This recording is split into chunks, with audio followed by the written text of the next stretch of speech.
என் கையில வரணும். தருவம் தம்பி.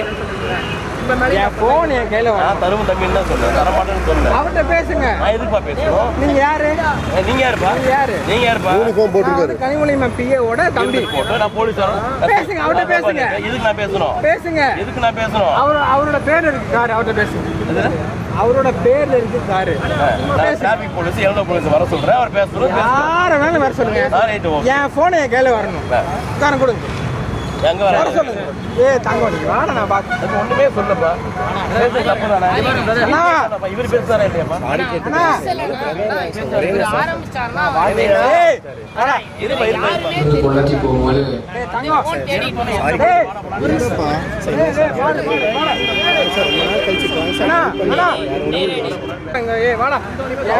கையில வரணும். தருவம் தம்பி.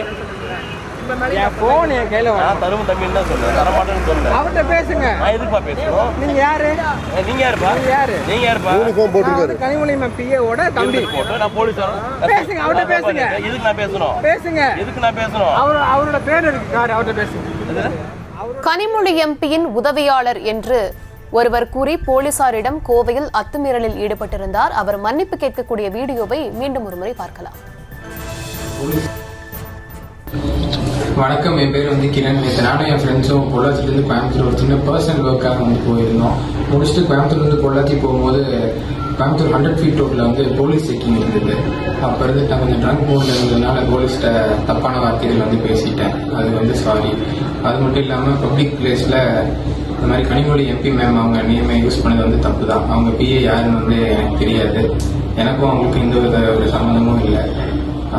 ஃப்ரெண்டு கிட்ட தெரிஞ்ச ஒருத்தர் ஃபோன் பண்ணி கொடுத்து தான் இந்த மாதிரி பேச சொன்னேன். அதுக்கும் சாரி. பப்ளிக் பிளேஸில் இந்த மாதிரி பிஹேவ் பண்ணதுக்கு சாரி. கோவையில் போலீசாரிடம் எம்பி கனிமொழியின் உதவியாளரின் சகோதரர் என கூறி அலப்பறையில் ஈடுபட்ட இளைஞர் மன்னிப்பு கேட்ட வீடியோவை பார்த்தோம்.